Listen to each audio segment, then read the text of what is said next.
จากวันแรกจนมาถึงวันนี้บ่คิดบ่ฝันว่าน้องฮักแพงจะเดินทางมาไกลขนาดนี้ผู้ติดตามทะลุ 400,000 คนนั่นแสดงว่าเป็นหนึ่งในบุคคลที่เป็นไวรัลและมีชื่อเสียงที่สุดในวงสาวน้อยลำเพลินโชว์ไปแล้วทักทายสบายดี FC แฟนคลับของน้องฮักแพงวรัญญาพร FC แฟนคลับของสาวน้อยลำเพลินโชว์ท่านผู้ชม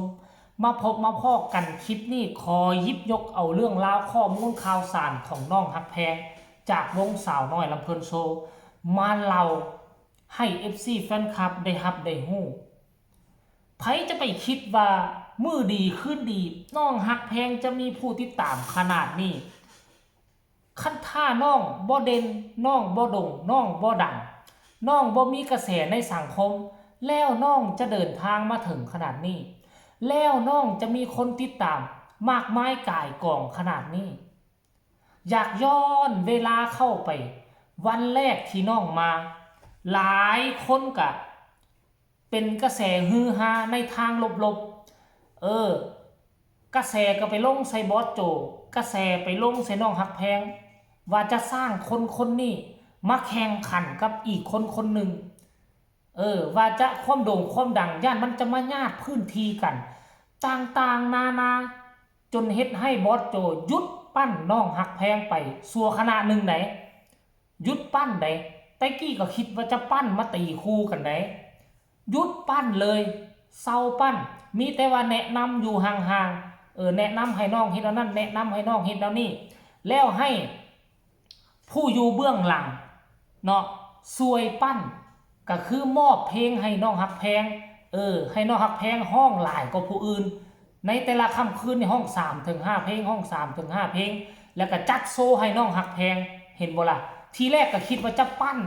ขึ้นมาอยู่ในสื่อโซเชียลหั่นแหละแต่ว่ามันปั้นบ่ได้กระแสตัวนั้นมันสังคมมันกระแสมันโซเชียลมันตีกันคัดแย่งกันก็จำเป็นต้องให้น้องพัฒนาตนเองอยู่ในเวทีสกลจัดโซนั่นให้จัดโซนี้ให้ก็ยังมีประเด็นดราม่าอยู่เนาะ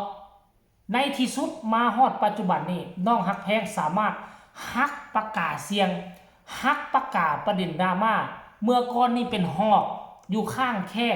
บ่ว่าจะอ้าปากเฮ็ดหยังก็มีแต่ประเด็นดราม่าทุกวันนี้น้องฮักแพงฮักแม่มันทิ่มหมดเลยประกาศเสียงฮักแม่มันประเด็นดราม่าตอนนี้บ่มีอีหยังแล้วที่จะมาสามารถแทงอยู่ข้างน้องฮักแพงได้มีแต่เกาะป้องกันของพ่อแม่FC มีแต่คนหักมีแต่คนหอม จากเดิมนะน้องเข้ามาน่ะตอนต้นฤดูกาลมีผู้ติดตามทะลุ 200,000 ค่อยก็คิดว่าคงจะบ่เกิน 300,000 ก่อนปิดฤดูกาลแต่ว่าอย่างบ่ทันปิดฤดูกาลทะลุฮอด 400,000 นี่มันหมายความว่าจังใดตอนนั้นเนาะถ้าจำบ่ผิดปอมแปมมีผู้ติดตามอยู่ 300,000 เดี๋ยวนี้ปอมแปมน่าจะคันบ่แม่น4ก็น่าจะ 500,000 โอ้ฮอดซะบ่น่าจะอยู่ในระดับ 400,000 ตอนนี้พอการใช้ก็จะอยู่ใน 500,000 ผู้ติดตามเสียน้องก็จะอยู่ราวๆ 4-500,000 ผู้ติดตามถ้าน้องฮักแพงมาอยู่ 400,000 ผู้ติดตามนั่นหมายความว่าจังไดกระแสน้องฮักแพงโด่งดังก้าวกระโดดขั้นแม่นบ่ก้าวกระโดดขั้นได้คันเป็นแบบนี้เฮ้ยเป็นผู้หนึ่งที่น่าจับตาเบิงที่น่าจับตามองอยู่แวดวงการหมอลำท่านผู้ชม โดยที่คอไปสอดช่องเมืองของปอมแปมเด้อทุกคน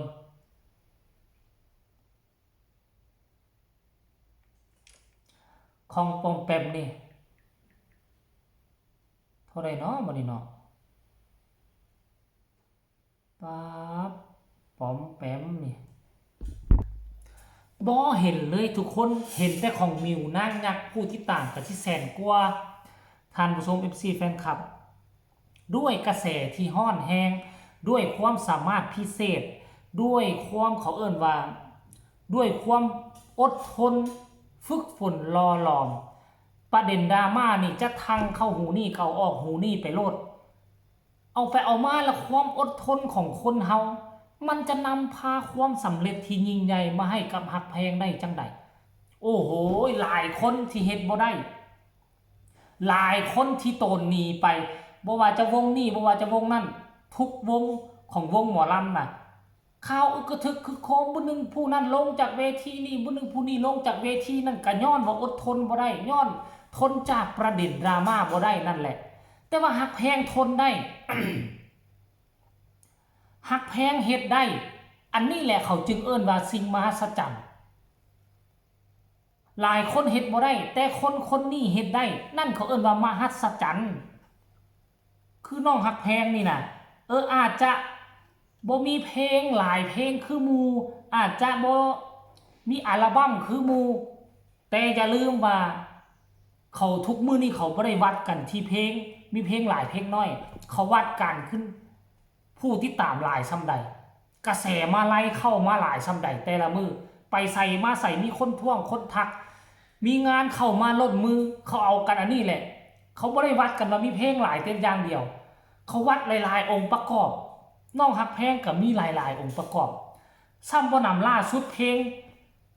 แม่ของแผ่นดินบ่เพลงใหม่ของน้องฮักแพงปัจจุบันนี้มุ่งหน้าเข้าแสนแล้วบ่ท่านผู้ชมอันนี้ค่อยบ่แน่ใจเมื่อวานเมื่อก่อนนี่คือว่า 60,000 เนาะเป็นเพลงแรกของน้องเพลงแรกของน้องก็ม่วนอยู่ท่านผู้ชมเอ้ย FC แฟนคลับก็ให้ความสนใจพากันกดไลค์กดแชร์ซัพพอร์ตน้องอยู่ท่านผู้ชมเอ้ยอันนี้คือสิ่งที่มันเกิดขึ้นคือค่อยหายไปก็ครึ่งเดือนบ่ได้ติดตามแวบเดียวมีแนวใหม่ให้มาติดตามอีกแล้วมีแนวใหม่ให้เฮ็ดคลิปเฮ็ดข่าวอีกแล้วคือกระแสของฮักแพงนี่มันบ่ได้ค่อยขึ้นแบบนี้ได้คือมันขึ้นกระโดดขึ้นเลยน่ะจนเฮ็ดให้ค่อยนำกระแสจนบ่ทันน่ะท่านผู้ชมเอ้ยและค่อยเกิดเชื่อว่า FC แฟนคลับของฮักแพงก็ตื่นเต้นบ่ต่างหยังจากค่อยคือกันท่านผู้ชมและค่อยเชื่อว่าก่อนปิดฤดูกาลเดือนนี้เดือนใดเดือนนี้เป็นเพียงเดือน3เดือน4เดือน5เดือน6ประมาณเดือน7เดือน8นี่นะก่อนปิดฤดูกาลค่อยเชื่อว่ายอดผู้ติดตามของฮักแพงต้องทะลุ 500,000 เป็นแท้แน่นอนมาลองเบิ่งเนาะ FC แฟนคลับของฮักแพงจะมีหลายส่ำใดจะเฮ็ดได้ส่ำใดก่อนปิดฤดูกาลเดือน7เดือน8อาจจะทะลุ 500,000 จื้อคำนี้เอาไว้เด้อท่านผู้ชมเอ้ยสำหรับคลิปนี้เอามาฝากเอามาต้อนกันเพียงซ้ำนี้ก็แล้วกันฝากกดไลค์กดแชร์กดติดตามที่สำคัญอย่ากดข้ามโฆษณาท่านใดหากมีคำตำหนิติชมคำคิดคำเห็นอยากส่งข่าวอยากส่งกำลังแห่งใจก็สามารถส่งมาได้ทางใต้คอมเมนต์สำหรับคลิปนี้เจเบาลาวขอลาท่านผู้ชม FC ของน้องฮักแพงไปเพียงซ้ำนี้ก่อนสบายดี